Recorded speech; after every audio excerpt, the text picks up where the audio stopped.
సలహాలు సూచనలు ఇవ్వడానికి ఉంటాయి, పాటించడానికి ఉండవు అని అనుకుంటారు. ఎందుకు అని అంటే తమ దాకా వస్తే కానీ తమకు అర్థం కాదన్నట్టు నిజంగానే కక్ష సాధింపు చర్యలకు పాల్పడే ఆలోచననే ఈ రాష్ట్ర ప్రభుత్వానికి ఉండి ఉంటే ఈరోజు అక్కడ కూర్చొని అక్కడ నించొని నోటికొచ్చింది మాట్లాడే అవకాశం ఉండకపోతుండే. చెంచల్గూడనో చెర్లపల్లిలో మమ్మల్ని ఎక్కడైతే పెట్టినరో డిటెన్షన్ సెల్లో ఎవరిని కలవకుంటే నిర్బంధించినరో అక్కడనే మీరుండేటోళ్ళు. కానీ మా ప్రభుత్వం 15 నెలల్లో ఎవరి మీద కూడా కక్షా సాధింపు చర్యలకు పాల్పడలేదు. అధ్యక్ష, డ్రోన్ ఎగరేసిందని, డ్రోన్ ఎగరేస్తే ఎవరైనా అనుమతి తీసుకోకుండా ఒక డ్రోన్ ఎగరేస్తే ఆ డ్రోన్కు 500 రూపాయలు ఫైన్ వేస్తారు అధ్యక్ష. కానీ పార్లమెంట్ సభ్యుడిగా కాంగ్రెస్ పార్టీ వర్కింగ్ ప్రెసిడెంట్గా నన్ను అరెస్టు చేసి జైలుకు పంపించి మామూలుగా దానికి 500 రూపాయల ఫైన్ ఉంటే బిలో 7 ఇయర్స్ ఉంటే రిమాండ్కే పంపరు, పోలీస్ స్టేషన్ బెయిల్ ఇవ్వాలి. కానీ అధికారాన్ని అడ్డం పెట్టుకొని అన్ని రకాల వ్యవస్థల మీద ప్రభావితం చేసి చెర్లపల్లి జైలుకు పంపించి నక్సలైట్లు ఐఎస్ఐ తీవ్రవాదులు ఉండే డిటెన్షన్ సెల్లో ఒక కాంపౌండ్లో ఏ ఒక్క ఖైదీని లేకుండా పంపించి మీరే చెప్పిన ముఖ్యమంత్రి గారు నిన్నగాక మొన్న మీరే చెప్పినారు స్టేషన్ గన్పూర్ లో గౌరవ ముఖ్యమంత్రి గారు కొంతమంది ఏమనుకుంటారంటే సమయానుకూలంగా సలహాలు సూచనలు ఇవ్వడానికి ఉంటాయి, పాటించడానికి ఉండవు అని అనుకుంటారు. ఎందుకు అని అంటే తమ దాకా వస్తే కానీ తమకు అర్థం కాదన్నట్టు నిజంగానే కక్ష సాధింపు చర్యలకు పాల్పడే ఆలోచననే ఈ రాష్ట్ర ప్రభుత్వానికి ఉండి ఉంటే ఈరోజు అక్కడ కూర్చొని అక్కడ నించొని నోటికొచ్చింది మాట్లాడే అవకాశం ఉండకపోతుండే. చెంచల్గూడనో చెర్లపల్లిలో మమ్మల్ని ఎక్కడైతే పెట్టినరో డిటెన్షన్ సెల్లో ఎవరిని కలవకుంటే నిర్బంధించి 500 రూపాయలు ఫైన్ వేస్తారు అధ్యక్ష. కానీ పార్లమెంట్ సభ్యుడిగా కాంగ్రెస్ పార్టీ వర్కింగ్ ప్రెసిడెంట్గా నన్ను అరెస్టు చేసి జైలుకు పంపించి మామూలుగా దానికి 500 రూపాయల ఫైన్ ఉంటే బిలో 7 ఇయర్స్ ఉంటే రిమాండ్కే పంపరు, పోలీస్ స్టేషన్ బెయిల్ ఇవ్వాలి. కానీ అధికారాన్ని అడ్డం పెట్టుకొని అన్ని రకాల వ్యవస్థల మీద ప్రభావితం చేసి చెర్లపల్లి జైలుకు పంపించి నక్సలైట్లు ఐఎస్ఐ తీవ్రవాదులు ఉండే డిటెన్షన్ సెల్లో ఒక కాంపౌండ్లో ఏ ఒక్క ఖైదీని లేకుండా 7 ఫీట్లు బై 12 ఫీట్లు ఉంటే అందులో 3.5 ఫీట్లు పండుకోవడానికి దిమ్మె ఉంటుంది, ఒక చిన్న బాత్రూమ్ ఉంటుంది అధ్యక్ష. 16 రోజులు డిటెన్షన్ సెల్లో ఒక్క మనిషిని చూడకుండా నన్ను నిర్బంధించిన ఆ కోపాన్ని దిగమింగుకొని రాష్ట్ర ప్రయోజనాల కోసం ఈరోజు పనిచేస్తున్నా అధ్యక్ష. రాత్రిపూట పడుకోవడానికి లైట్ బంద్ చేయకుండా ట్యూబ్ లైట్లు ఆన్లో పెడితే అది ఓపెన్ ఎయిర్ జైలు, ఇంతింతలో బల్లులు 7 ఫీట్లలో 3.5 ఫీట్లు దిమ్మ ఉంటే దిమ్మ మీద పడుకుంటే ఇంకొక 3.5 ఫీట్లు గ్యాప్ ఉంటుంది. లైట్లు బంద్ చేయకుండా లైట్లు ఓపెన్ పెడితే అధ్యక్ష ఇంతింతలో బల్లులు 20-30 పైన ట్యూబ్ లైట్ ముందు పురుగులు తిరుగుతుంటే అది ఓపెన్ ఎయిర్ జైలు కాబట్టి పురుగులు వస్తే పురుగులను తినడానికి బల్లులు పరిగెత్తుతుంటే ఏ ఒక్క రోజు రాత్రి కూడా పడుకోకుండా మేల్కతో కూర్చున్న అధ్యక్ష. బయట కానిస్టేబుల్ లైట్ బంద్ చేయవా పడుకుంటా అంటే లేదు సార్ పైనుంచి ఆదేశాలు ఉన్నాయి, ఆ ట్యూబ్ లైట్లు బంద్ చేస్తే మీరు పడుకుంటారు కాబట్టి ట్యూబ్ లైట్లు ఆన్లోనే పెట్టమని. ఆ ట్యూబ్ లైట్ స్విచ్ బయట ఉంటుంది అధ్యక్ష, లోపల ఉండదు. ఆ చిన్న బాత్రూమ్ చిన్నది, కూర్చుంటే బయటకు కనిపించేటట్లు ఉంటుంది అధ్యక్ష. ఒకసారి నేను ఎమ్మెల్యేల హోమ్ కూడా నా దగ్గర ఉంది కదా, ఎమ్మెల్యేలను నేను తీసుకెళ్తా, మంత్రులను తీసుకెళ్తా. ఏ జైల్లో ఐఎస్ఐ తీవ్రవాదులను కరడుగట్టిన నక్సలైట్లను బంధిస్తారో పార్లమెంట్ సభ్యుని నన్ను 16 రోజులు అందులో బంధిస్తే 16 రోజులు రాత్రిపూట ఏ ఒక్క రోజు పడుకోలేదు అధ్యక్ష. పొద్దున పూట బయటకు వదిలినప్పుడు 6 గంటలకు వచ్చి ఖైదీలను బయటకు వదులుతారు కదా అధ్యక్ష. బయట ఒక చెట్టు ఉంటే 16 రోజులు పొద్దున పూట చెట్టు కింద పండుకున్న అధ్యక్ష. అయినా నేను కోపం ప్రదర్శించలే. ఇవన్నీ కూడా దేవుడు అనేటోడు ఉంటాడు, చూస్తాడు, అంతకు 4 ఇంతలు అనుభవిస్తారని నేను అనుకున్నా. సరిగ్గా నేను ప్రమాణ స్వీకారం చేసే రోజే నా మీద కక్ష సాధించిన వాళ్ళని దేవుడే చూపించి దవాఖానలో షరీక్ చేపించిండు అధ్యక్ష. నేను ఎవరిని ఏం అనాల్సిన పని లేదు. మొదటిసారి నన్ను జైల్లో ఎన్ని రోజులు పెట్టినరో వాళ్ళకి తెలుసు. నా బిడ్డ లగ్గం ఉంటే కూడా లగ్గానికి ఇంటరిం బెయిల్ 2 గంటలు పోయి లగ్గం చూడడానికి కూడా అభ్యంతరం పెట్టి ఢిల్లీ నుంచి న్యాయవాదులను తీసుకొచ్చి ఇక్కడ వాదించి ఆయన బిడ్డ లగ్గపత్రిక రాసుకోవడానికి కూడా వెళ్ళడానికి వీల్లేదు అని చెప్పి కోర్టులో వాదించిన వాదనలు అక్కడ ఉన్నాయి అధ్యక్ష. కోర్టు నాకు కండిషనల్ బెయిల్ ఇచ్చింది అధ్యక్ష. చెర్లపల్లి జైలు నుంచి ఎన్కన్వెన్షన్ ఫంక్షన్ హాల్కి పోయి నా బిడ్డ లగ్గపత్రిక రాసుకొని అక్కడి నుంచి సీదా మళ్ళీ చెర్లపల్లి జైలుకు పోయిన అధ్యక్ష. రాజకీయ కక్ష సాధింపు మీద నాదా? నా బిడ్డ లగ్గానికే పోకుంటే నన్ను అడ్డుకున్నా ఎవరికైనా అధ్యక్ష, మన పిల్లల కంటే మనకేముంటుంది అధ్యక్ష ఈ భూమి మీద? నా బిడ్డ లగ్గానికి లగ్గపత్రిక రాసుకోవడానికి కూడా అడ్డుకుంటే కూడా నేను మిమ్మల్ని ఏమనలే. నేను పార్లమెంట్ సభ్యుడిగా ఉంటే, పార్టీ వర్కింగ్ ప్రెసిడెంట్గా ఉంటే ఎవరో జర్నలిస్టు డ్రోన్ ఎగరేసి వాళ్ళ విలాసవంతమైన బంగ్లాల వివరాలు తీసుకొచ్చి నాకు అందిస్తే వాటిని పత్రికలకు విడుదల చేసిన పాపానికి నన్ను అక్రమ కేసులు పెట్టి అదే చెర్లపల్లి జైల్లో డిటెన్షన్ సెల్లో పెట్టారు అధ్యక్ష. 16 రోజులు నిద్రలేని రాత్రులు గడిపిన పార్లమెంట్ సభ్యుడిగా, పార్టీ వర్కింగ్ ప్రెసిడెంట్గా అయినా నేను కక్ష చూపించలేదు అధ్యక్ష. నిజంగానే నేను కక్ష చూపించదలుచుకుంటే మీ కుటుంబంలో ఒక్కరు కూడా బయట ఉండరు అధ్యక్ష. అందరు చెర్లపల్లినే. నేను ఎలా ఎన్నికల ముందు చెప్పినట్టు మీకు డబుల్ బెడ్రూమ్ ఇల్లు మీరు పేదలకు కట్టియలే, మీ గ్యారంటీ కట్టిస్తే మీ కుటుంబానికి డబుల్ బెడ్రూమ్ ఇల్లు అని చెప్పుంటే అధ్యక్ష. ఎన్నికల హామీలు అమలు చేయలేదంటుంది కదా అధ్యక్ష. ఎన్నికలప్పుడు ఈ హామీ కూడా ఇచ్చిన. ఆ కుటుంబానికి చెర్లపల్లి జైల్లో డబుల్ బెడ్రూమ్ కట్టిస్తా, కొడుకు కోడలు అల్లుడు బిడ్డ ఉంటే వేరే వేరే ఎందుకుంటారు, అందరినీ కలిసి ఒకటే దగ్గర ఉండేటట్టు కట్టిస్తాను. కానీ ఆ హామీ కూడా నేను అమలు చేయలే. ఎందుకంటే నేను విఘ్నత ప్రదర్శించాలనుకున్నా. ఈ అధికారం ప్రజలు ఇచ్చింది ప్రజల సంక్షేమం కోసం, తెలంగాణ రాష్ట్ర అభివృద్ధి కోసం, పారదర్శకమైన పరిపాలన అందించడం కోసం నాకు అధికారం ఇచ్చిండ్రు. ప్రజలు ఇంత పెద్ద అధికారాన్ని, ఇంత పెద్ద బాధ్యతను ఈ వయసులో నాకు అప్పచెప్పింది నా కోపం కోసమో, లేకపోతే నన్ను నా పట్ల వాళ్ళు వ్యవహరించిన విధంగానే వాళ్ళ పట్ల నేను వ్యవహరించడానికి ప్రజలు నాకు అధికారం ఇవ్వలేదని విచక్షణను ఉపయోగించి ఈరోజు కూడా వాళ్ళ మీద ఇంతవరకు అక్రమ కేసులు పెట్టలేదు అధ్యక్ష. కానీ సొంత పార్టీ ఆఫీసులో కూలీ మనుషులను తెప్పించి రికార్డ్ చేయించి పచ్చి బూతులు మీరు తిట్టిస్తే కూడా చెంపలు వలగొట్టేంత శక్తి ఉన్న సంవయనంతో ఊరుకున్న అధ్యక్ష. ఎవరైనా బజార్లో ఏదైనా మాట్లాడితే మాట్లాడిన దాన్ని కూడా సెన్సర్ చేస్తాం. బూతులు మాట్లాడినప్పుడు ఒక బీప్ పెడతాం అధ్యక్ష, టెలికాస్ట్ చేయొద్దని. కూలీ పైసలు ఇచ్చి కిరాయి మనుషులను పెట్టించి మీరు పచ్చి బూతులు మాట్లాడిచ్చినా నేను ఏమాత్రం కూడా కక్ష సాధింపు చర్యలకు పాల్పడలేదు అధ్యక్ష. కాబట్టి ఈరోజు మేమేదో కక్షా చర్యలకు పాల్పడుతున్నట్టు, మేము కక్షా చర్యలకే పాల్పడితే ముఖ్యమంత్రికి ఉన్న విశేషమైన అధికారాలతో మీరు ఒక్కరైనా బయట ఉండేటోళ్ళ? ఈరోజు తెలంగాణ సమాజం అన్నిటిని గమనిస్తుంది. ఎక్కడికి వెళ్ళానని అడుగుతుంది, ఇంకెన్ని రోజులు బయట వదిలేస్తావని తీసి లోపలే. అసలు నువ్వు లోపలేస్తావనే కదా నీకు ముఖ్యమంత్రి పదవి చేసింది, నువ్వెందుకు ఇట్లా సమయం పాటిస్తున్నావు లోపలేయమంటే కూడా నేను ఏ రోజు కూడా అటువైపు పోయలేదు అధ్యక్ష.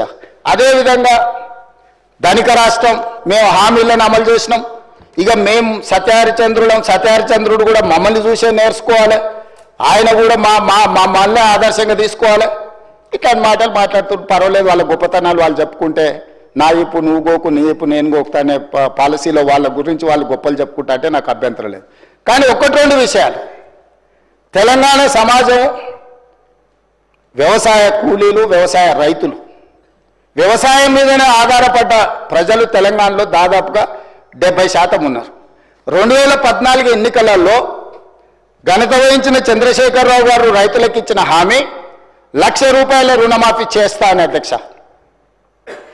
ఎన్నికలయ్యి అధికారంలోకి వచ్చిన తర్వాత ఏకమొత్తము ఏకదాటిగా ₹1,00,000 మేము రుణమాఫీ చెయ్యము, 4 విడతలుగా చేస్తామన్నారు అధ్యక్ష.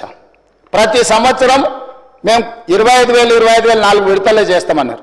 వీళ్ళు మొదటి 5 సంవత్సరాలు 2014 నుంచి 2018 వరకు ఎన్నికల వరకు వీళ్ళు చేసిన రుణమాఫీ 16,143 కోట్ల రూపాయలు అధ్యక్ష.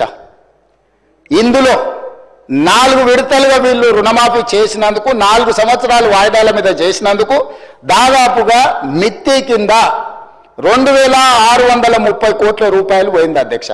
నికరంగా మిగిలింది వీళ్ళు చేసింది మొదటి 5 సంవత్సరాలలో 13,514 కోట్ల రూపాయలు అధ్యక్ష. మొదటి విడత 5 సంవత్సరాలు కలిపి వారు చేసిన రుణమాఫీ. రెండవ విడత మళ్ళీ చెప్పింది అధ్యక్ష, మొదటిసారి చేయలేకపోయినాం, రెండవసారి గ్యారెంటీగా చేస్తాం, ఈసారి మమ్మల్ని నమ్మండి అన్నారు. సరే, ప్రజలు తెలంగాణ వాళ్ళు మంచోళ్ళు, మొదటిసారి పాపం కొత్తగా వచ్చిన రాష్ట్రం ఇప్పుడిప్పుడే సంసారం మొదలు పెట్టారు, రెండోసారి అయినా ఇచ్చిన మాట నిలబెట్టుకుంటారు కదా, మొదటిసారి చేసిన తప్పు చేయరని ప్రజలు రెండోసారి కూడా వాళ్ళని కనుకరించారు, వాళ్ళకి అధికారం ఇచ్చింది అధ్యక్ష. రెండోసారి ఏం చేసింది అధ్యక్ష, మొదటిసారి అయినా 4 సంవత్సరాలు ప్రతి సంవత్సరం కొంత 4 సంవత్సరాలు ఇచ్చింది అధ్యక్ష. రెండవసారి 4 సంవత్సరాలు ₹1 ఇవ్వాలి అధ్యక్ష. ఆఖరి సంవత్సరంలో వాళ్ళు చేసిన రుణమాఫీ ఎంత అంటే 21,35,557 మంది రైతులు అధ్యక్ష. రైతుల నెంబర్ మళ్ళొకసారి వినండి అధ్యక్ష, 21,35,557 మంది రైతు కుటుంబాలకు 11,909 కోట్ల రూపాయలు రుణమాఫీ చేసిండ్రు అధ్యక్ష. ఎప్పుడు? 4వ సంవత్సరంలో.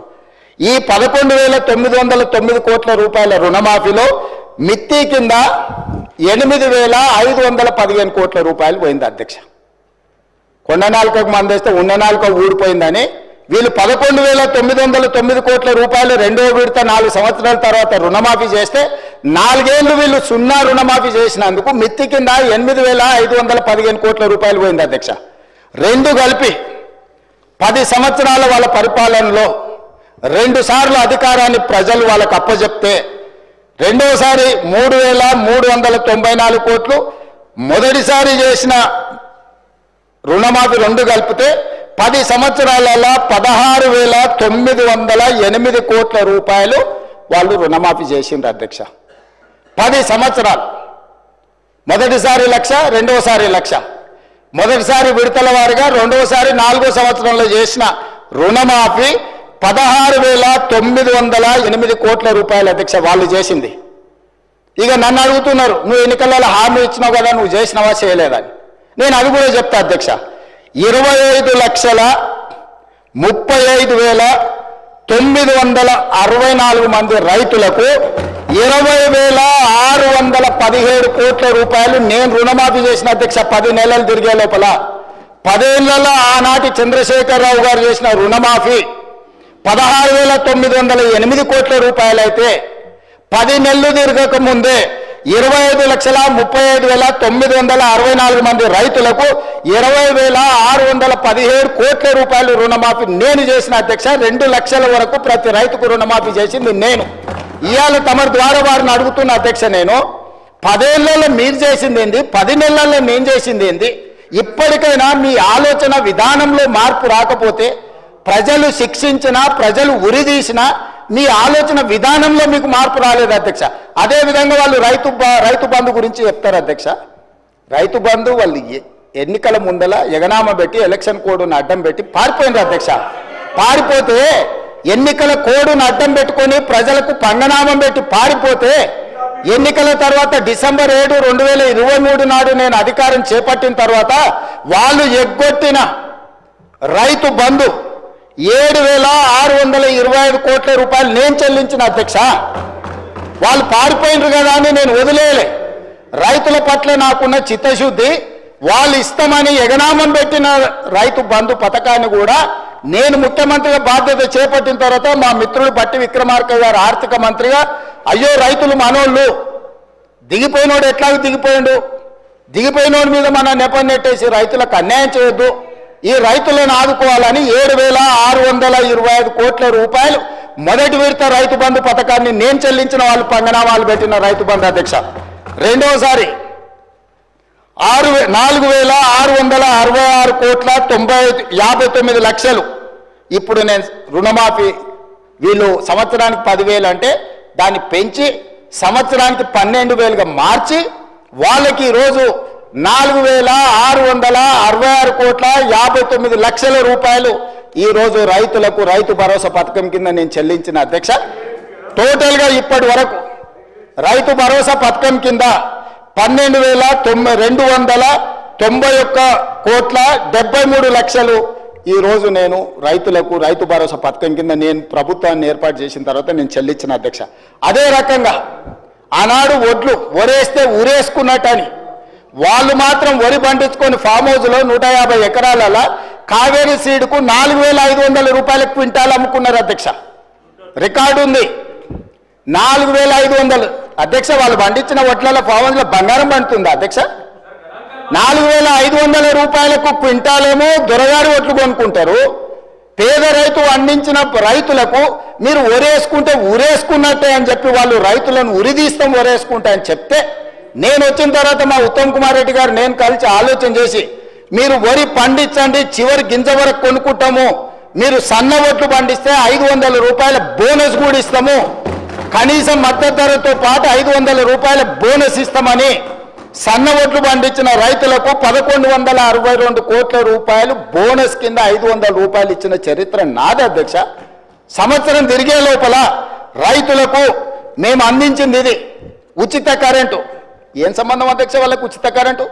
ఉచిత కరెంటును కనిపెట్టిందే కాంగ్రెస్ పార్టీ. ఈ దేశంలో కరెంటును కనిపెట్టిందే కాంగ్రెస్ పార్టీ. ఈ రాష్ట్రంలో కరెంట్ ఇచ్చిందే కాంగ్రెస్ పార్టీ. ఈ రాష్ట్రంలో రైతాంగానికి ఉచిత కరెంట్ ఇవ్వాలని అన్నదే కాంగ్రెస్ పార్టీ, కనిపెట్టిందే కాంగ్రెస్ పార్టీ. ఉచిత కరెంట్ అనే పేటెంట్ కాంగ్రెస్ పార్టీది. కరెక్ట్. మా రాజ్ ఠాకూర్ చెప్పినట్టు కాంగ్రెస్ అంటేనే కరెంట్, కరెంట్ అంటేనే కాంగ్రెస్. అట్లాంటి కాంగ్రెస్ పార్టీ కరెంటు మీద ఉచిత కరెంటు మీద 29,14,692 మంది రైతులకు 15,333 కోట్ల రూపాయలు రైతులకు ఉచిత కరెంటు కోసం మా ప్రభుత్వం నిధులు వెచ్చించింది అధ్యక్ష. అదేవిధంగా రైతు బీమా మీరు అంటున్నారు, రైతు బీమా ఈ పథకాన్ని కొనసాగించినాం. 1,555 కోట్ల రూపాయలు 26,620 మంది రైతు కుటుంబాలకు ప్రీమియం చెల్లించి రైతు బీమా పథకాన్ని అమలు చేసినాం అధ్యక్ష. ఇవాళ నేను తమరిని అడుగుతున్నా అధ్యక్ష, మీరు ఎగ్గొట్టిన రైతు బంధు మేమే చెల్లిస్తుంది, మీరు ఎగ్గొట్టిన రైతు రుణమాఫీ మేమే చేస్తుంది, మీరు ఒరేసుకుంటే ఊరేసుకున్నారని మీరు చెబితే కూడా మేము ఆ వరిని ఇవ్వడమే కాకుండా 500 రూపాయల బోనస్ ఇచ్చి కొనుగోలు చేస్తుంది. ఉచిత కరెంటును కొనసాగించి 24 గంటలు ఇచ్చి 1,000 కోట్ల రూపాయలు మేమే చెల్లిస్తుంది. ఇవాళ రైతు బీమా పథకాన్ని మేమే చేస్తాం. ఎన్నికల హామీలను ఎక్కడ అమలు చేయలేదు అధ్యక్ష?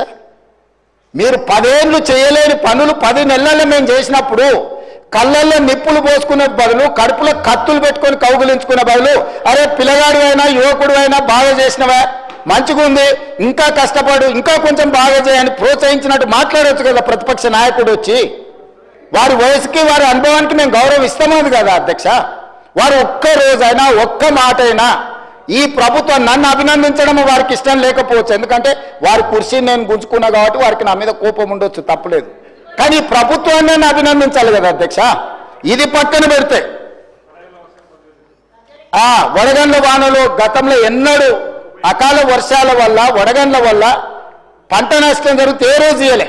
ఈ రోజు వడగండ్ల వానతోనే అకాల వర్షాలతో పంట నష్టం జరిగితే ప్రాంతాలు పర్యటించి ఎకరాకు 10,000 రూపాయల లాగా పంట నష్టపరిహారం మేము అందించినాం అధ్యక్ష. అట్లా కూడా రైతులను మేము ఆదుకున్నాం. అదేవిధంగా ఇప్పుడు వారు చెప్తున్నారు ధనిక రాష్ట్రం, మీరు దివాలా తీసిన రాష్ట్రం ఎట్లా అంటారని. నేను కొన్ని లెక్కలు చెప్తా అధ్యక్ష. ఈ లెక్కలన్నిటిని విన్న తర్వాత ఈరోజు మనము ఊపర్ శర్వాణి అందరు పరేషాని అనేది ఉందా లేదా అనేది ఈరోజు రాష్ట్ర ప్రజలు ఆలోచన చేస్తారు అధ్యక్ష. 16 మంది ముఖ్యమంత్రులు దాదాపుగా 1956 నుంచి 2014 వరకు 58 దాదాపుగా 60 సంవత్సరాలు లెక్కేసుకొని 16 సార్లు ముఖ్యమంత్రులు చేసిన అప్పు ఎఫ్ఆర్బిఎం రాష్ట్రాలకు 4 రకాల అప్పులు చేయడానికి ఉంటుంది అధ్యక్ష. ప్రత్యక్షంగా రాష్ట్ర ప్రభుత్వం అప్పు చేయడానికి ఎఫ్ఆర్బిఎం అంటారు అధ్యక్ష, అదొక అప్పు. గవర్నమెంట్ గ్యారెంటీ ఇచ్చి స్పెషల్ పర్పస్ వెహికల్స్ కింద వాళ్ళు పెట్టుకున్న కార్పొరేషన్స్ మీద మనం గవర్నమెంట్ గ్యారెంటీ ఇస్తుంది కార్పొరేషన్ పేరు మీద, కానీ చెల్లించేది కూడా మనమే. మూడో రకం అధ్యక్ష, గవర్నమెంట్ గ్యారెంటీ ఇస్తుంది, కార్పొరేషన్స్ తెచ్చుకున్న గ్యారెంటీ ఇచ్చినా ఆ కార్పొరేషన్సే తిరిగి చెల్లించుకుంటాయి. నాలుగోటి గవర్నమెంట్ గ్యారెంటీ ఉండదు, వాళ్ళు సొంతంగా చేసుకుంటారు అధ్యక్ష. ఈ 4 రకాల రాష్ట్ర ప్రభుత్వానికి అప్పులు చేసే వెసులుబాటు ఉంటే ఎఫ్ఆర్బిఎం పరిధిలో జూన్ 2, 2014 తెలంగాణ రాష్ట్రం ఏర్పడ్డ రోజు వారికి అప్పజెప్పినప్పుడు తెలంగాణ రాష్ట్రం యొక్క అప్పు 72,658 కోట్ల అధ్యక్ష. ఎఫ్ఆర్బిఎం అప్పు నికరంగా రాష్ట్ర ప్రభుత్వం చేసిన అప్పు. అదేవిధంగా government guaranteed loans raised by SPV but are serviced by government, అంటే ఎస్పీవి మీద లోన్ ఉన్న గవర్నమెంటే కడుతుంది, 11,609 కోట్ల అధ్యక్ష. అదేవిధంగా government guarantee loans which are raised by SPV and served by them, అంటే గవర్నమెంట్ గ్యారెంటీ ఇస్తుంది కార్పొరేషన్లకు, తిరిగి కార్పొరేషనే కట్టుకుంటుంది. ఆ పేరు మీద 5,893 కోట్లు. అదేవిధంగా గవర్నమెంట్ గ్యారెంటీ లేకుండా వాళ్ళే తెచ్చుకునేవి ఆ రోజు 0, 1 రూపాయి కూడా అప్పు లేదు.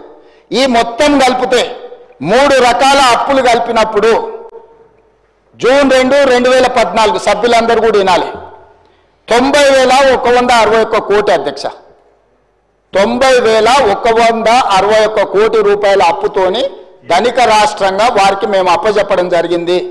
తెలంగాణ రాష్ట్రం ఇవ్వడమే కాకుండా హైదరాబాద్ రాష్ట్రంతో కూడుకున్న తెలంగాణను మిగులు బడ్జెట్తో కేవలం 90,161 కోట్ల రూపాయల అప్పుతోని వాళ్ళకి రాష్ట్రాన్ని అప్పచెప్పినాం అధ్యక్ష.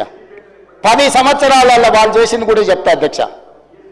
1/12/2023 7 తారీఖు నాడు నేను బాధ్యత తీసుకున్నా, కానీ లెక్కలు ఆ మంత్ వరకు తీసుకున్నా. 1/12/2023 నాటికి ఎఫ్ఆర్బిఎం అప్పులు 3,87,173 కోట్ల అధ్యక్ష.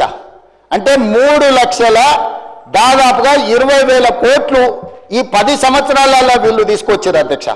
అదేవిధంగా government guaranteed loans raise by SPV but service by government 1,27,209 కోట్ల అధ్యక్ష.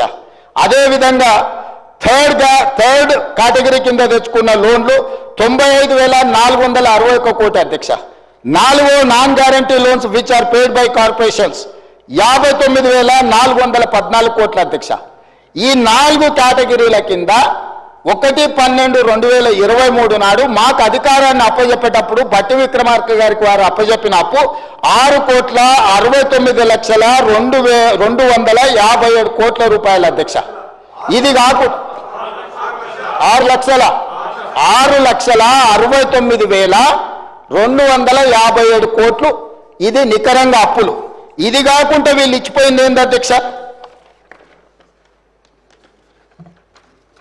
పేమెంట్లు పెండింగ్ అధ్యక్ష. వీళ్ళు మేము అభివృద్ధి చేసినామని ఏదైతే చెప్తుండ్రో వీళ్ళు చేసిన అభివృద్ధి ఏందనంటే మాకు అప్పులను ఇచ్చిపోయినారు అధ్యక్ష. 40,000 కోట్ల రూపాయలు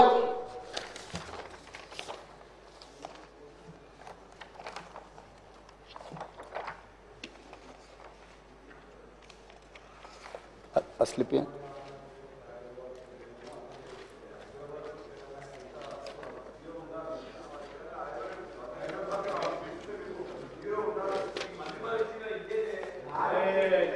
స్పీకర్ సార్ 6,69,257 కోట్లు నికరంగా వీళ్ళు చేసిన 4 రకాల అప్పులు.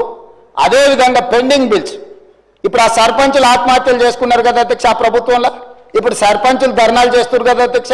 ఇట్లాంటి సర్పంచులే కాకుండా ప్రభుత్వ ఉద్యోగులకు ఇవ్వాల్సిన జీతభత్యాలు, పెన్షన్లు ఇట్లాంటివి వాళ్ళ రిటైర్మెంట్ బెనిఫిట్స్ 40,154 కోట్ల అధ్యక్ష.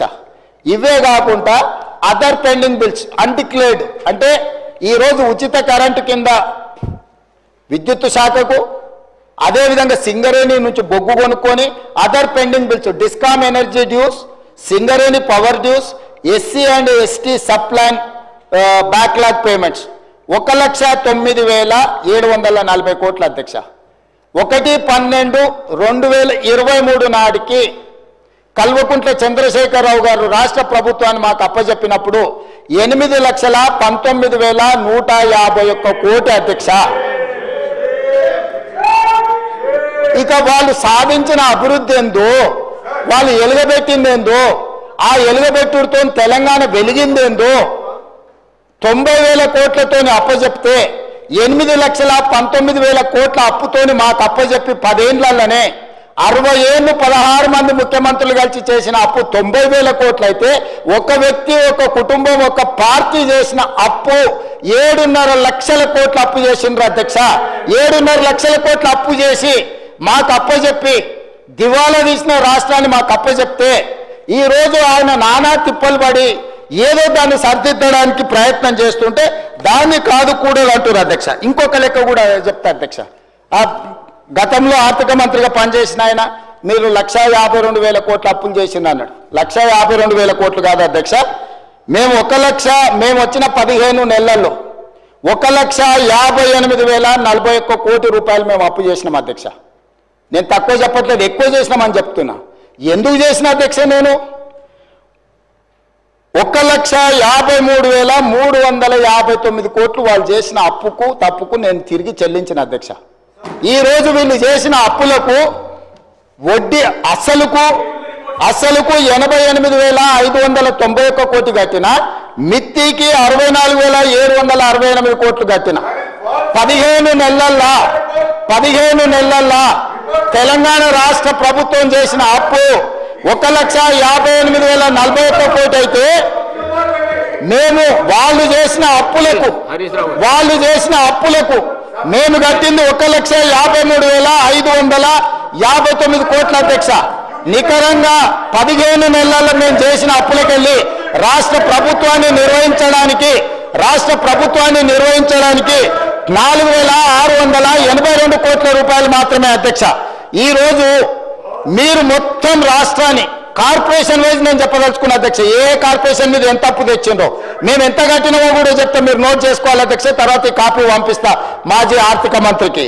అధ్యక్ష, కాళేశ్వరం ఇరిగేషన్ ప్రాజెక్టు కింద 74,590 కోట్లు వాళ్ళు తెచ్చిండ్రు అధ్యక్ష. ఆనాడు 1/12/2023 నాటికి కాళేశ్వరం ఇరిగేషన్ ప్రాజెక్టు మీద వాళ్ళు 74,590 కోట్లతో మాకు అప్పచెప్తే ఈ రోజు ఆ అప్పు 68,947 కోట్లకు తగ్గింది అధ్యక్ష. నేను వాళ్ళు తెచ్చిన అప్పులోకి వెళ్ళి 5,643 కోట్ల రూపాయలు కాళేశ్వరం కూలిపోయిన కాళేశ్వరానికి కూడా ఈ రోజు 5,643 కోట్ల రూపాయలు నేను కట్టిన అధ్యక్ష. అదేవిధంగా Telangana state water resources infrastructure development corporation limited 14,060 కోట్లు వాళ్ళు మాకు అప్పు చెప్తే ఈ రోజు ఉన్న అప్పు 28/2/2025 నాటికి 12,816 కోట్లు. వాళ్ళు చేసిన అప్పు నేను 1,244 కోట్ల రూపాయలు నేను చెల్లించిన అధ్యక్ష. అదేవిధంగా అధ్యక్ష, Telangana drinking water supply corporation limited mission Bhagiratha అని గొప్పలు చెప్తుంటారు కదా అధ్యక్ష, 20,200 కోట్ల రూపాయలు అప్పు తెచ్చింది అధ్యక్ష. వాళ్ళు నాకు అప్పచెప్పిన రోజు ఇచ్చింది ఎప్పటికీ 1/12/23 నాటికి. నేను ఈ రోజు 28/2/2025 నాటికి ఈ అప్పు 17,200 కోట్లకు తగ్గింది అధ్యక్ష. 3,000 కోట్ల రూపాయలు వాళ్ళు అప్పు చేసిపోతే నేను చెల్లించిన అధ్యక్ష, మా భట్టి విక్రమార్క గారు చెల్లించరు. అదేవిధంగా టీజీ హౌసింగ్ కార్పొరేషన్ లిమిటెడ్ వాళ్ళు అప్పు చెప్పిన రోజు 6,470 కోట్ల రూపాయలు అప్పు ఉంటే ఈ రోజు 5,820 కోట్ల అప్పు ఉంది అధ్యక్ష. నేను 650 కోట్ల రూపాయలు వాళ్ళు చేసిన అప్పులకు నేను పాయమాలు కట్టిన అధ్యక్ష. అదేవిధంగా అధ్యక్ష, ఈరోజు టీజీ రోడ్డు కార్పొరేషన్ లిమిటెడ్కు వాళ్ళు 2,951 కోటి రూపాయలు అప్పు చేస్తే ఇవాళ 2,646 కోట్ల అప్పు ఉంది అధ్యక్ష. 305 కోట్ల రూపాయలు నేను తిరిగి చెల్లించిన అధ్యక్ష. అదేవిధంగా Hyderabad metropolitan water supply and sewerage బోర్డుకు 2,352 కోట్ల రూపాయలు వాళ్ళు నాకు అప్పుతో అప్పచెప్పిస్తే ఈ రోజు 1,830 కోట్ల రూపాయలు మాత్రమే అప్పు ఉంది అధ్యక్ష. 522 కోట్ల రూపాయలు నేను చెల్లించిన అధ్యక్ష. అదేవిధంగా అధ్యక్ష, ఈరోజు హైదరాబాద్ మెట్రో రైల్ లిమిటెడ్ 286 కోట్లతో నాకు అప్పచెప్తే ఈ రోజు 263 కోట్ల రూపాయలు ఉంది. 23 కోట్ల రూపాయలు నేను కట్టిన అధ్యక్ష.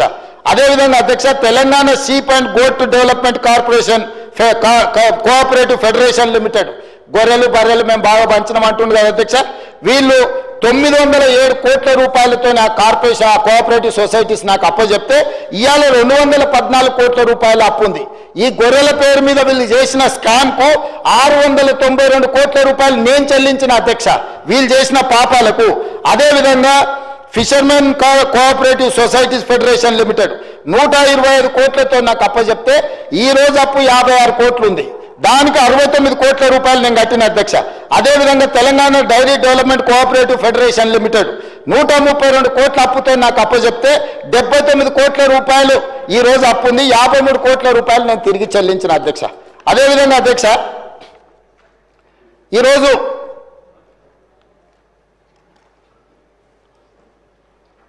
టీజీ పోలీస్ హౌసింగ్ కార్పొరేషన్ అధ్యక్ష 168 కోట్ల రూపాయలతో నాకు అప్పచెప్తే ఈ రోజు ఉన్న అప్పు 37 కోట్లు, అంటే 132 కోట్ల రూపాయలు నేను చెల్లించిన అధ్యక్ష. టోటల్గా 1,27,209 కోట్ల రూపాయలతో ఈ 18 కార్పొరేషన్లు నాకు అప్పచెప్తే ఈ రోజు ఉన్న అప్పు ఈ కార్పొరేషన్ల పేరు మీద 1,17,109 కోట్ల రూపాయలు అధ్యక్ష. ఈ 15 నెలల వీళ్ళు చేసిన అప్పులకు 10,100 కోట్ల రూపాయలు ఈ 18 కార్పొరేషన్లలో కట్టిన అధ్యక్ష. ఇంకా అయిపోలేదు అధ్యక్ష, ఇంకా ఉన్నది. అదేవిధంగా ఏవైతే ఎస్పీఎల్ కార్పొరేషన్ చేసే దాంట్లో 28/2/2025 నాటికి ఈరోజు Telangana state civil supplies corporation అధ్యక్ష పౌర సరఫరాల శాఖ 56,146 కోట్ల రూపాయలతో నాకు అప్పచెప్తే ఈరోజు మేము ఇన్ని చేస్తే కూడా 57,824 కోట్ల రూపాయలు ఉంది అధ్యక్ష. మేము ఆన్ టైంలో మేము చెల్లించినాం. అదనంగా మేము చేసిన అప్పు 1,728 కోట్ల రూపాయలు అధ్యక్ష. అదేవిధంగా అధ్యక్ష టీజీ రోడ్ ట్రాన్స్పోర్ట్ కార్పొరేషన్ 1,270 కోట్ల రూపాయలతో నాకు అప్పచెప్తే ఈ రోజు 735 కోట్ల రూపాయల అప్పు ఉంది అధ్యక్ష. అంటే 535 కోట్ల రూపాయలు నేను తిరిగి చెల్లించిన అధ్యక్ష. అదేవిధంగా జిహెచ్ఎంసి 1,332 కోట్ల రూపాయలతో నాకు అప్పచెప్తే ఈ రోజు 1,086 కోట్ల రూపాయల అప్పే ఉంది అధ్యక్ష. అంటే 246 కోట్ల రూపాయలు జిహెచ్ఎంసీలో వాళ్ళు చేసిన అప్పులకు నేను చెల్లించిన అధ్యక్ష. అదేవిధంగా డైరీ ఇన్ఫ్రాస్ట్రక్చర్ డెవలప్మెంట్ ఫండ్ 103 కోట్లతో నాకు అప్పచెప్తే ఈ రోజు 129 కోట్లు అయింది అధ్యక్ష. 26 కోట్లు మేము ఇక్కడ పెరిగింది అధ్యక్ష. Telangana northern power distribution corporation limited, అంటే విద్యుత్ సరఫరా చేసే నార్థన్ కార్పొరేషన్ అధ్యక్ష. నార్థన్ కార్పొరేషన్లో వాళ్ళు ఆ రోజు అప్పచెప్పింది 12,544 కోట్లతో వస్తే ఈ రోజు 17,209 కోట్ల రూపాయలు మేము పెరిగింది అధ్యక్ష. 4,000 మేము అదనంగా అప్పు చేసినాం అధ్యక్ష. టోటల్గా ఈరోజు మేము చేసిన అప్పులు అని మాట్లాడే దాంట్లో వీళ్ళు అన్ని 95,461 కోట్ల రూపాయలతో మాకు అప్పచెప్తే 1,24,419 కోట్ల రూపాయలు అధ్యక్ష. మేము టోటల్గా ఈ అన్నిటినీ దాదాపు ఈ 14 కార్పొరేషన్ల మీద మేము అదనంగా చేసిన అప్పు 28,957 కోట్ల రూపాయలు అధ్యక్ష. అదేవిధంగా అధ్యక్ష ఎనర్జీలో కూడా సేమ్ దీంట్లో ఇప్పుడు ట్రాన్స్కో కానీ లేకపోతే Telangana state power generation corporation కానీ Telangana state southern power distribution కానీ సింగరేణి కాలరీస్ కానీ అదేవిధంగా జిహెచ్ఎంసీ కానీ వీటన్నిటిని లెక్కేసుకుంటూ వస్తే 59,414 కోట్ల రూపాయలతో వీళ్ళు అప్పచెప్తే ఈరోజు 59,956 కోట్ల రూపాయలు 543 కోట్ల రూపాయలు మాత్రమే 11 కార్పొరేషన్ల మీద అదనంగా ఉంది అధ్యక్ష. మరి మాజీ ఆర్థిక మంత్రి గారు 1,58,000 కోట్ల రూపాయలు మీరు అప్పులు చేసిందని అబద్ధాలు చెప్తుంటే ఏం చెప్పాలి అధ్యక్ష? 1,58,000 కోట్ల రూపాయలు మేము చేసిన అప్పు, మీరు చేసిన అప్పులకు 1,53,000 కోట్ల రూపాయలు చెల్లించాల్సి వచ్చింది. రాబోయే 45 నెలలు, ఇప్పుడు 15 నెలలు అయిపోయింది, 60 నెలలకు మేము ప్రభుత్వాన్ని ఏర్పాటు చేస్తే యావరేజ్గా ప్రతి నెల 10,000 కోట్ల రూపాయలు ఎఫ్ఆర్బిఎం పరిధిలో కానీ కార్పొరేషన్ల పరిధిలో కానీ కార్పొరేషన్లు తిరిగి చెల్లించే పరిధిలో కానీ ఈ 4 రకాల అప్పులల్లా ప్రతి నెల 10,000 కోట్ల రూపాయలు అప్పు తెచ్చి వాళ్ళు చేసిన తప్పులకు పాయమాలు కట్టినాం అధ్యక్ష. ఈ 1,52,000 కాదు, రాబోయే 45 నెలల్లో కూడా వాళ్ళు చేసిన అప్పుల కోసం చెల్లించడానికి ప్రతి నెల 10,000 కోట్ల రూపాయలు యావరేజ్గా అప్పు చేయాలి అధ్యక్ష. 60 నెలలు అంటే 6 లక్షల కోట్ల రూపాయలు ఈ రోజు వాళ్ళు చేసిన అప్పులకు తిరిగి చెల్లించడానికి అప్పులు చేయాల్సిన పరిస్థితి వచ్చింది అధ్యక్ష. అదేవిధంగా ఉద్యోగాల గురించి మాట్లాడుతుంటాడు అధ్యక్ష. మేము ఉద్యోగాలు నియమించినాం, మా మొత్తం నోటిఫికేషన్లన్నీ మేమే ఇచ్చినామని. మీరు నోటిఫికేషన్లు ఎప్పుడెప్పుడు ఇచ్చినో మొత్తం ఉన్నాయి అధ్యక్ష. ఒక 2-3 చెప్తా అధ్యక్ష. ల్యాబ్ టెక్నీషియన్స్ గ్రేడ్ 2 2017లో నోటిఫికేషన్ ఇచ్చింది అధ్యక్ష. ఫిజికల్ ఎడ్యుకేషన్ టీచర్స్ 2017లో నోటిఫికేషన్ ఇచ్చింది అధ్యక్ష. ఫిజియోథెరపిస్టులు 2017లో నోటిఫికేషన్లు ఇచ్చింది అధ్యక్ష. 2017లో నోటిఫికేషన్ ఇచ్చి 2023 వరకు వీళ్ళు నియామకాలు చేపట్టకపోవడం వల్ల 24 శాఖలల్లా వీళ్ళు ఇచ్చిన నోటిఫికేషన్ల నియామకాలు చేపట్టక నోటిఫికేషన్ ఇస్తారు, పరీక్షలు నిర్వహించరు. పరీక్షలు నిర్వహిస్తారు, కోర్టుల కేసులు వేపించి స్టేలు తీసుకొస్తారు. ఈ రకంగా వాళ్ళు, వాళ్ళ కుటుంబం, వాళ్ళ ఉద్యోగాలు ఎన్నికల్లో ప్రజలు తిరస్కరించిన కారుణ్య నియామకాల పేరు మీద ఎమ్మెల్సీలు లేకపోతే ప్లానింగ్ కమిషన్లు వైస్ చైర్మన్లు వాళ్ళ కుటుంబ సభ్యులకు అందరికీ కారుణ్య నియామకాలు చేసుకున్నారు అధ్యక్ష, ప్రజలు తిరస్కరిస్తే కూడా. కానీ నేను వచ్చిన తర్వాత ప్రభుత్వంలో పంచాయతీరాజ్ కావచ్చు, సింగరేణి కావచ్చు, వివిధ శాఖలల్లో 10 ఏళ్ల నుంచి ఎదురు చూసి కారుణ్య నియామకాలు చేపట్టకపోతే కారుణ్య నియామకాలతో పాటు మొత్తం చేపట్టిన నియామకాల పూర్తి వివరాలు నేను చెప్పదలుచుకున్నా అధ్యక్ష. ఈరోజు ఎందుకు అంటే ప్రజల్ని తప్పుదోవ పట్టించి ఉన్నది లేనిది ఉన్నది మీడియా మా చేతులుంది, మేము కొనుక్కున్నాం, మేము పెట్టుబడి పెట్టినాం, మా దగ్గర అన్నున్నాయి కాబట్టి మేము ఏమైనా అబద్ధాలు ప్రచారం చేసుకుంటాం, మా దగ్గర అవినీతి సొమ్ముంది కాబట్టి మేము ఇట్లనే ప్రచారం చేస్తామని బర్తగించి మాట్లాడుతుంటే ఇక ఎక్కడో ఒక దగ్గర నిజాలు చెప్పక పరిస్థితి వచ్చింది అధ్యక్ష. అందుకే ఈరోజు ఉద్యోగ నియామకాలకు సంబంధించి అధ్యక్ష ఈరోజు నేను చెప్పదలుచుకున్నాను అధ్యక్ష డీటెయిల్స్ అన్ని. ఎన్ని ఉద్యోగాలు మేము ఇచ్చినామో నేను సూటిగా ఈ సభ ద్వారా సవాల్ విసురుతున్నా అధ్యక్ష. మేము ఇచ్చిన ఉద్యోగాలు శాఖల వారిగా టోటల్గా నేను చెప్తాను అధ్యక్ష. ఈరోజు వీటన్నిటిని తీసుకొని 25 శాఖలలో నేను చేపట్టిన నియామకాలు అధ్యక్ష.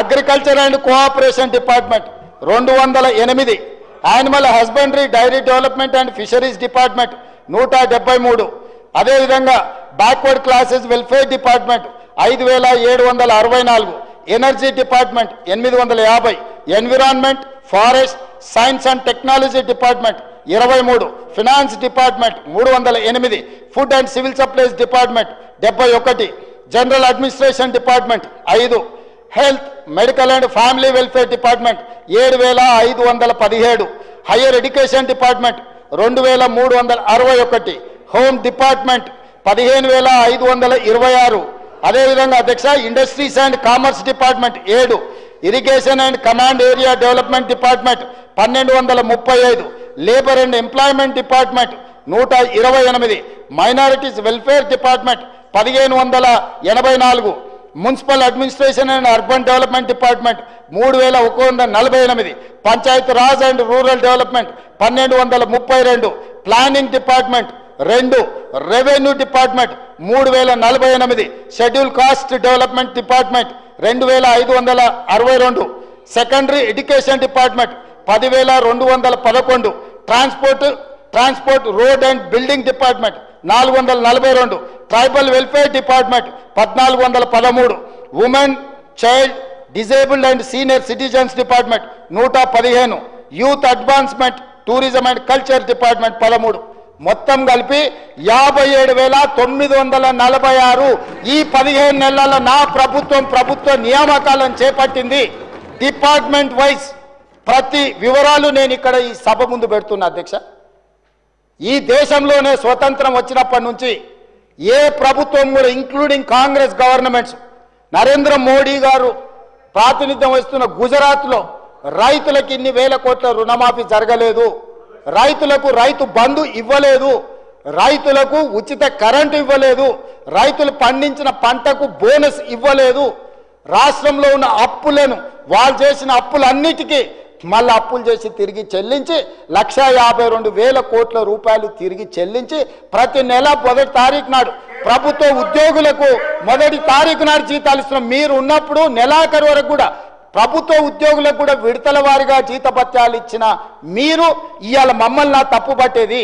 ఇవాళ 57,946 ఉద్యోగాలు మేమిస్తే మీ కుటుంబంలో 2 కారుణ్య నియామకాలు 4 మంత్రులు తీసుకున్న మీరు మాకొచ్చి ఇక్కడ నించొని నీతులు చెప్తారా?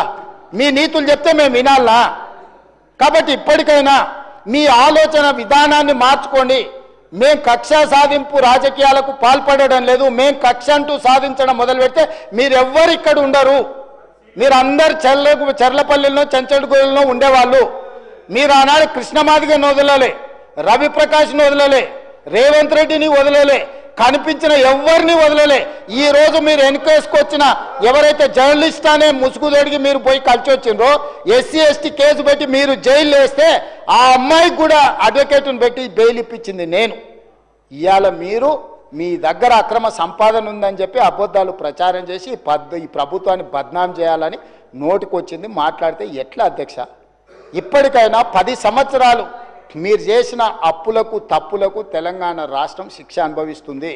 ఈరోజు తెలంగాణ రాష్ట్రానికి ఉన్న అప్పు మీరు చెప్పినట్టు మేము ఒకవేళ 1,88,000 కోట్ల అప్పు చేసి ఉంటే 1,58,000 కోట్ల అప్పే మేము చేసి ఉంటే ఈ అప్పు ఈరోజు 8 లక్షల పై కోట్లుగా ఉండేది. కానీ ఈరోజు తెలంగాణ రాష్ట్రానికి ఉన్న అప్పు 1/28/2/2025 నాటికి 7,38,707 కోట్లు మాత్రమే అప్పు ఉన్నది. ఇదేం తక్కువ కాదు. ఇవన్నీ మీరు ఇచ్చిపోయిన వారసత్వం. వారి ఆస్తులు సృష్టించడం అంటారు. ఏం సృష్టించారు అధ్యక్ష? ఒక్కటి చెప్పు. కాళేశ్వరం. మా వెంకటరెడ్డి గారు చెప్పారు అది కూలేశ్వరం అని. 3 ఏళ్లలో 1,02,000 కోట్లు కాంట్రాక్టర్లకు పే చేశారు. మొదటి 5 సంవత్సరాలు ఒక ఆయన మంత్రి, 5 సంవత్సరాలు ఇంకొక ఆయన మంత్రి. ఆ శాఖకు ఇద్దరు కలిసి పోటీలు పడి మొత్తం వాళ్ళ ఇంజనీరు, సైంటిస్టు, డాక్టరు, లాయరు. ఒకటి గోవింద సినిమా ఉంటుంది, వాళ్ళ ఇంటి నిండా ఫోటోలు ఉంటాయి. డాక్టర్గా, లాయర్గా, ఇంజనీర్గా, సైంటిస్ట్గా. నిజంగానే అమ్మాయి పెళ్లి చూపులకు వచ్చి అవన్నీ చూసి ఇవన్నీ చదువుకుంటాం పెళ్లి చేసుకుంటుంది. తర్వాత చూస్తామని గోనమాలు కూడా రావు, ఇడిచిపెట్టి పోతా అంటది. ఇంకా పెద్దలందరూ కూర్చొని పంచాయతీ తెస్తారు. అట్లా కాదురా నాయన, పెళ్ళి అయితే ఎట్లో గట్లా సంసారం చేయి, ఇట్లా కాదు కుదరదు, వాడికి ఫోటోలు దిగ పిచ్చి ఉన్నది, ఇవన్నీ పిచ్చి పనులు చేస్తుంటాడు, కాకపోతే మనిషి మంచోడే అని. ఇవాళ డాక్టర్లు, లాయర్లు, ఇంజనీర్లు 80,000 పుస్తకాలు అన్నీ మీరే చదివినాం అని చెప్పి కడితే అది కుప్ప కూలిపోయింది. దాంట్లో నీళ్లు నింపండి అంటుండు. నీళ్లు నింపితే కొట్టుకపోతుందని ఎన్డీఎస్ఏ చెప్తుంది.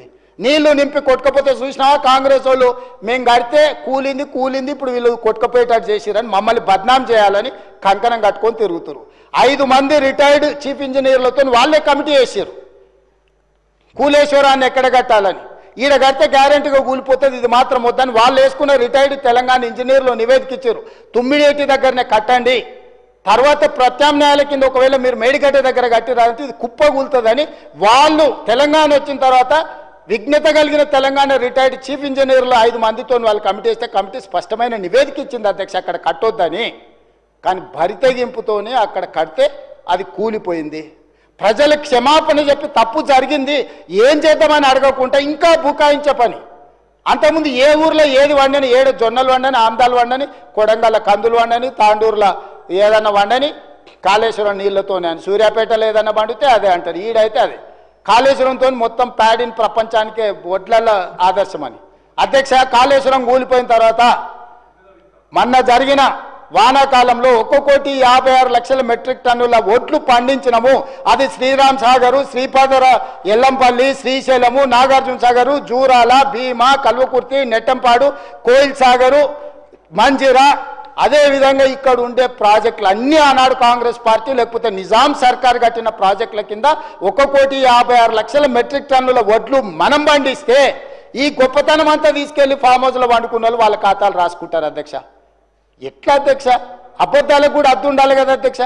అబద్ధాల పోటీ పెడితే వాళ్ళే 1, 2, 3, 4 1 నుంచి 100 వరకు అవార్డులని వాళ్ళే కొట్టేసేటట్టున్నారు అధ్యక్ష. ఎట్లా అధ్యక్ష ఇది? అందుకే నేను ఈరోజు చెప్తున్నా అధ్యక్ష, ఇట్లాంటి అబద్ధాల పునాదుల మీద మళ్ళీ మీరు గెలవరు. ఇట్లాంటి అబద్ధాలు మీరు మానకపోతే పార్లమెంట్లో గుండుసున్నిచ్చిర్రు. తర్వాత ఎన్నికల్లో అభ్యర్థులు పెట్టుకోలేని పరిస్థితి వచ్చింది, పోటీ చేయలేని పరిస్థితి ఉంది. పార్టీ కుప్పగూలినాక కూడా ఇంకా అర్థం చేసుకోకుండా ఇంకా శిథిలాలలోనే ఎత్తుక్కోవాలని, మా తాతలు నేతులు తాగినరు, మా మూతుల వాసన చూతురాండని ఈ గొప్పలేని అధ్యక్ష. పొంకనాల పోసిగానికంటే 3 ఎడ్లుంటే 36 దొడ్లు ఉన్నాయని చెప్పిండంటే వెనకటికి. ఇట్లనే ఉన్నది అధ్యక్ష వీళ్ళు చెప్పుకునేది. ఏందుంది మీ దగ్గర? ఏందుంది? అన్ని పోయినాయి, ఏం మిగల్లా. మీరు తెలంగాణకు ఏం మిగిల్చలేదు, మీ దగ్గర కూడా ఏం మిగల్లా. ఇప్పటికైనా మర్యాదగా నన్ను ఉండడం నేర్చుకోండి. మర్యాదగా ఉంటేనే ఏమన్నా ఉపయోగం ఉంటుంది. ఆ రోజు న్యూయార్క్లో అక్కడెక్కడో దీన్ని కాళేశ్వరం గురించి అడ్వర్టైజ్మెంట్ ఇచ్చారు. ప్రపంచంలో 8వ వింత అన్నారు. ఏమైంది అధ్యక్ష? వింత 3 ఏళ్లలో కుప్పగూలింది. ఇప్పటికైనా నా రిక్వెస్ట్ ఒక్కటే, వయసు ఉన్నది సరే, మీరిద్దరు ఆడ ఆశ పడుతున్నారు, పెద్ద మనిషి వదిలేటట్టు లేడు. మేమందరం కూడా పెద్ద మనిషి ఉంటేనే బాగుంటుంది, ఇలా చేతికిస్తే ఏం చేస్తారో తాడు బొంగరం లేకుండా అని తెలంగాణ సమాజానికి ఒక భయం ఉంది. వాళ్ళిద్దరు పోటీ తెలంగాణ ప్రజల సాగుకు వచ్చింది అధ్యక్ష. మీరు చూడండి, ఎప్పుడైనా ఒక ఆయన పొద్దున్నే ట్విట్టర్లో పెడతాడు, 11 గంటలకు ఒక ఆయన ప్రెస్ మీట్ పెడతాడు, 4 గంటలకు ఇంకొక ఆయన పర్యటన ఆడిపోయి ఇద్దంటారు. వీళ్ళందరూ చూసేవరకల్లా సాయంత్రం మేడం గారు అందరిని పిలిపించి సమావేశం పెడుతుంది. ఏం పోటీ ఇది? ఎందుకు పోటీ? అసలైన ఆయన నేను వెనకటికి చెప్పిన అధ్యక్ష, వెనకటికి ఆయన మారుతుండు, ఈయనకి ఇస్తుండని కొంతమంది పాపం తెలియని అమాయకులు అందులో ఉన్న మంత్రులు మా పెద్దసారి పోతున్నాడు, మా చిన్నసారి వస్తున్నాడని భజన సంఘం పెట్టి భజన చేసిరు. నేను రోజు చెప్పిన ఈపులు చింతపండు అయితే అని పెద్ద మనిషి వచ్చి చెప్తాడని. సరిగ్గా నేను చెప్పిన నెలకే వచ్చి చెప్పిండు, ఎవర్రా వాడు అన్నాడు, ఈపు చింతపండు అవుతుంది ఇంకోసారి మాట్లాడతాను. ఆయన మంచిగా ఉన్నాడు, ఆయనకి ఏం ప్రాబ్లం లేదు, వీళ్ళు ఆశపడ్డ ప్రయోజనం లేదు. ఆయన బాగుండాలి, 100 ఏళ్ళు ఆరోగ్యంగా ఉండాలి, ఆయన ప్రతిపక్షంలో ఉండే ఆయన అనుభవాలతో మాకు సలహాలు ఇవ్వాలి. వాళ్ళిద్దరు ఆశపడి పోటీ పడి పెద్ద మనిషికి ఏమైనా ప్రమాదం తెచ్చేటట్టున్నారు అధ్యక్ష.